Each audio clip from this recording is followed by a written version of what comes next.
இறைவா டிவி நேயர்கள் அனைவருக்கும் இனிய புத்தாண்டு நல்வாழ்த்துக்கள். சிம்மராசிக்காரர்களுக்கு போன வருஷத்துலேருந்தே அஷ்டமச்சனி நடந்து கொண்டு இருக்கிறது. இந்த வருஷமும் அஷ்டமச்சனி ஏதாவது கெடுபலன்களை செஞ்சிருமான்னு பார்த்தீங்கன்னா, எல்லா சேனல்லையும் நான் பேசுகின்ற சன் டிவிலையும் கூட இந்த ஒரு விஷயத்தை அழுத்தி சொல்லி கொண்டு வருகிறேன். ஜோதிடத்தை மிக நுணுக்கமாக சொல்லக்கூடிய ஜோதிடர் நான். எடுத்தேன் கவிழ்த்தேன்னு ராசிபலன் கூட நான் பேசுறதில்லை. ராசிபலனை கூட அந்தந்த கிரகங்களின் இருப்புகள் இந்த இடத்துல இருக்கிறதுனால இன்ன பலன் நடக்குதுன்னு விளக்கமாக விதி வழியாக விதியோடு சொல்லக்கூடிய ஜோதிடர் நான். இந்த வருடமும் உங்களுக்கு அட்டமத்து சனி எந்த விதத்திலையும் பாதிப்புகளை தராது. ஏன்னு சொன்னால், வருடம் பிறக்கும்போதே பாருங்கள், ஏகப்பட்ட கிரகங்கள் அங்கே 7ஆம் இடத்துல ராகுவோடு இருக்குது. 8இல் சனி இருந்தால் 7இல் அந்த சனி அட்டமத்து சனி நடக்கும்போது 7ஆம் இடத்தில் ஒரு கிரகம் இருந்தால் அது கெடுபலன்களை தராத நிலையில் கோச்சார வேதையாகி விடுகிறது என்கின்ற விதியின் அடிப்படையில் அத்தனை சிம்மராசிக்காரர்களுக்கும் இந்த வருஷமும் கோச்சார பலத்தில் அஷ்டமச்சனி ஒன்றுமே கெடுதலை செய்யாதுங்க. அதனால் கவலையே பட வேண்டாம். என்ன ஒன்று, இந்த வருஷம் முழுக்க செலவுகள் அதிகமாக இருக்கும். தமிழ் புத்தாண்டின் ஆரம்பத்தில் பார்த்தீங்கன்னா உங்களுக்கு ஒரு 45 நாட்களுக்கு 11ஆம் இடத்துல இருக்கிறார். இந்த 11ஆம் இடத்துல அவர் ஏப்ரல் மாதத்தில் வரைக்கும், ஏப்ரல் மே மாதம் வரைக்கும் இருக்கிறது வெற்றிகளை கொடுக்கக்கூடிய தன்மைகள். ஏப்ரல் மாதம் மே மாதம் சிம்மராசிக்காரர்கள் எல்லாருக்கும் நல்ல விதமாக இருக்கிறது அப்படிங்கிறத காட்டுது. ரொம்ப தெளிவாக இருக்கும்.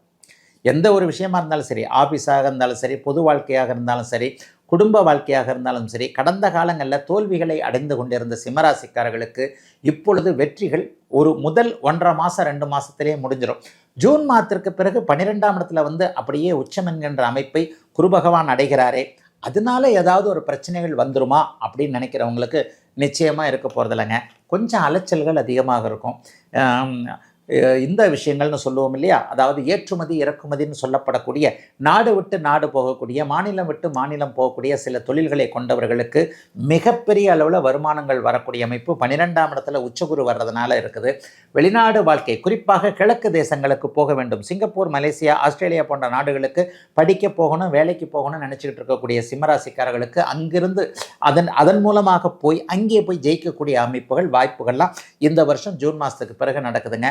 வடக்கு திசையிலிருந்து லாபங்கள் வரக்கூடிய தன்மை, வடக்கு திசையிலிருந்து பணம் மற்றும் நல்ல தகவல்கள் வரக்கூடிய அமைப்புகள்லாம் இந்த தமிழ் புத்தாண்டு முழுக்கவே சிம்மராசிக்காரர்களுக்கு இருக்கிறது.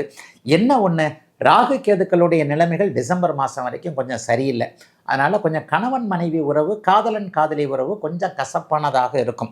சிலருக்கு காதல், இந்த பிரேக்கப்னு சொல்கிறோம் இல்லையா, அந்த மாதிரியான ஒரு காதல் ஏதாவது ஒரு சூழ்நிலையில் டிஸ்டர்ப் ஆகக்கூடிய தன்மை, ஊடல் என்று சொல்லப்படக்கூடிய காதலன் காதலி ஒரு மாதிரியாக இணக்கமில்லாத சூழல்கள் வரக்கூடிய அமைப்பு, அல்லது காதலன் காதலி ஒருவரை ஒருவர் புரிந்து கொள்ளக்கூடிய தன்மைகள் இப்போது சொந்த வாழ்க்கையில் உண்டு. ஆக நண்பர்கள், கணவன் மனைவி, காதல் போன்ற உறவுகளில் சின்ன சின்ன சங்கடங்கள் இருந்தாலும் கூட மற்றவைகள் அனைத்திலுமே ஒரு மேம்பட்ட நல்ல அமைப்பாகவே அமைந்திருக்கிறது 2026 தமிழ் புத்தாண்டு சிம்மராசிக்காரர்கள் எல்லோருக்கும். போன தமிழ் புத்தாண்டு, ஏன் போன ஆங்கில புத்தாண்டு கூட எனக்கு அப்படி ஒன்றும் நல்லதாக செய்யலைங்க. வாழ்க்கையில் கஷ்டப்பட்டுக்கிட்டே இருக்கிறேன். இத்தனை வயசாயிடுச்சு, இதை சாதிக்க முடியல, அதை சாதிக்க முடியல. வாழ்க்கையில் ஏன் தான், என்ன காரணத்திற்காக தான் பிறந்தேன், இறைவா என்னை ஏன் இப்படி சோதிக்கிற என்கின்ற மாதிரியாகத்தான் நம்மில் பல பேர் இருக்கிறோமே தவிர, முழு நிறைவு அடையாதவர்களாகத்தான் இருக்கிறோமே தவிர முழுமையாக எதனையும் பெற்றவர்கள் எல்லாருமே இல்லை. ஆயினும் ஒவ்வொரு வருடமும் ஏதாவது ஒரு வகையில் நமக்கு முன்னேற்றம் இருந்து கொண்டு தான் இருக்கிறது. எந்த முன்னேற்றமும் இல்லைன்னா கூட வயசு ஒரு வயசு கூட தாங்க செய்யுது, அதுவே ஒரு பெரிய முன்னேற்றம் தான் இல்லையா? சரி, போன வருடம் நல்லா இல்லாமல் இருந்தவங்க எல்லாருக்குமே இந்த தமிழ் புத்தாண்டு 2026 தமிழ் புத்தாண்டு ஏதாவது நல்லதுகளை செய்யுமா? சரி, அதற்கு முன்னால் இந்த புத்தாண்டு பலன்கள் என்பது எப்படி சொல்லப்படுகிறது? உண்மையிலே நான் அடிக்கடி பேசுகிறேன். நான் பேசுகின்ற சன் டிவியில் கூட நான் இந்த ராசி பலன்கள் என்கின்ற இந்த பெயர்ச்சி பலன்களாக இருக்கட்டும், ஆண்டு பலன்களாக இருக்கட்டும், எல்லாமே பொதுவானவை. ஒரு 30 அல்லது 40% மட்டுமே அத்தனை ராசிக்காரர்களுக்கும் பொருந்தி வருவதாக இருக்கக்கூடியது அப்படின்றத அடிக்கடி சொல்கிறேன். இதுதான் உண்மையும் கூட. உங்களுக்கென்ற தனி பலன், உங்களுடைய பிறந்த ஜாதகம், இந்த யூனிக்னு சொல்லுவோம் இல்லையா, தனித்துவமானது.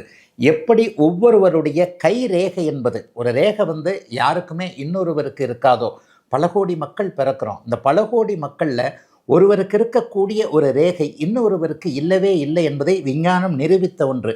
அதை போலத்தான் உங்களுடைய ஜாதகம் என்பது, பிறந்தபோது நீங்கள் பிறந்தபோது இருக்கின்ற ஒரு ஜாதக அமைப்பு இருக்கு இல்லையா, அது உங்களுக்கு மட்டுமே ஆன ஒரு தனித்தன்மையான அமைப்பு. அந்த பிறந்த ஜாதக அமைப்பின் அடிப்படையில் நல்ல தசாபக்திகள், உங்களுடைய பிறந்த நாள் நட்சத்திர அமைப்புகளின் அடிப்படையில் நல்ல தசாபுக்திகள் நடந்தால் இந்த மாதிரி ராசி பலன்லாம் நம்ம பார்க்கவே தேவையில்லைங்க. ஓரளவிற்கு நல்லாவே எல்லாம் போய்கிட்டு இருக்கோம். அப்படின்னா எதுக்குங்க இந்த மாதிரியான கோச்சார பலன்கள், வருடாந்திர பலன்கள் சொல்லப்படுகிறது என்று பார்த்தா, எப்போவுமே ஒரு வாகனம், ஒரு வண்டி, ஒரு ஸ்கூட்ரு இருக்குங்க. அந்த ஸ்கூட்ரு கூட 2 வீல் இருக்குது இல்லையா? காருக்கு 4 சக்கரம் என்றாலும் கூட ஸ்கூட்ரு போன்ற வாகனங்களுக்கு 2 வீல். அந்த காலத்தில் மாட்டு வண்டி, அந்த மாட்டு வண்டிக்கு 2 சக்கரம் இருக்கும். அப்போ இப்போ நான் சொன்ன பிறந்த ஜாதக அமைப்பு ஒரு சக்கரம் என்றால், இன்றைக்கு இந்த வருடாந்திர பலன்கள் என்று சொல்லப்படக்கூடிய இன்றைய நிலையில் கோச்சாரங்கள் மாறிக்கொண்டிருக்கின்ற இன்னைக்கு நிலைமையில், அதாவது பலன்கள் என்பதே பிறந்த ஜாதகத்தின் அடிப்படையில், நீங்கள் பிறந்த அன்று ஃப்ரீஸ் பண்ணப்பட்ட அந்த ஜாதக அமைப்பின் அடிப்படையில் உள்ள பலனை இன்றைக்கு மாறிக்கொண்டே, அதாவது மாறவே மாறாத பிறந்த ஜாதகத்தை கொண்டும் மாறிக்கொண்டே இருக்கக்கூடிய இன்றைய நிலை அமைப்புகளை வைத்துதாங்க சொல்லப்படுகிறதாங்க இந்த ஜாதக பலன். ஆகவே கோச்சார பலன்களும் அவசியம். அப்போ அந்த கோச்சார பலன்கள் எதை வைத்து சொல்லப்படுகின்றன? இந்த புத்தாண்டு பலன்கள் எதை பற்றி சொல்ல போகிறோம்? 4 முக்கியமான கிரகங்களை வச்சு தான் நாங்கள் சொல்கிறோம். என்ன? வருடாந்திர கிரகங்கள்னு சொல்லுவோம். மொத்தம் 9 கிரகங்கள் இருக்கின்றன. இதில் 5 கிரகங்கள் 4 கிரகங்கள் மாத கிரகங்கள், 1 கிரகம் நாள் கிரகம்.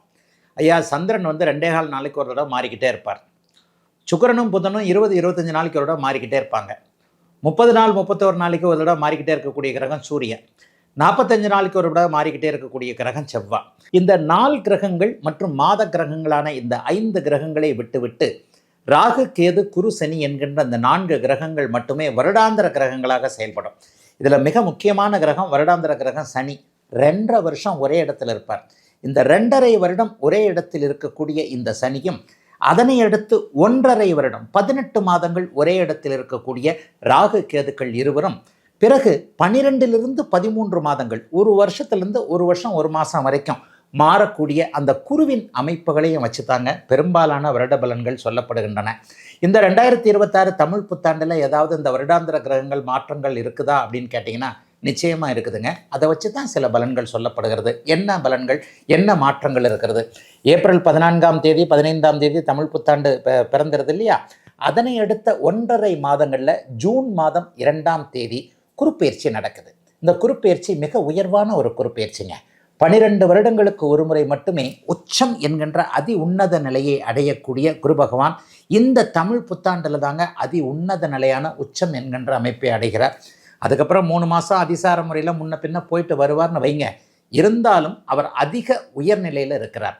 குருவின் தயவால் இந்த வருடம் உலகத்தில் இருக்கக்கூடிய அத்தனை மக்களுக்கும், எல்லா ராசிக்காரர்களுக்கும் சேர்த்து நல்ல பலன்கள் கண்டிப்பாக இருக்கும். அதனை அடுத்து ஒரு 5 மாதம் கழித்து ஆங்கில அமைப்பில் டிசம்பர் மாதம் 5ஆம் தேதி ராகு கேது பயிற்சி நடக்குது. இதுவும் இந்த தமிழ் புத்தாண்டுடைய ஒரு பாதிப்புகளை, சாதக பாதகங்களை கொடுக்கக்கூடிய அமைப்பு. சனி பயிற்சி இருக்குங்களா? இல்லைங்க. சனி பயிற்சி இந்த புத்தாண்டில் கண்டிப்பாக கிடையாது. சனி மீன வீட்டிலேயே மீனராசிக்காரர்களுக்கு ஜென்மச்சனியாகவும் சிம்ம ராசிக்காரர்களுக்கு அஷ்டம சனியாகவும் இருக்கின்ற நிலையில் இருக்கிறார். அவர் மற்ற ராசிக்காரர்களுக்கு பெரிய பாதிப்புகளை கொடுக்க போகிறதில்ல.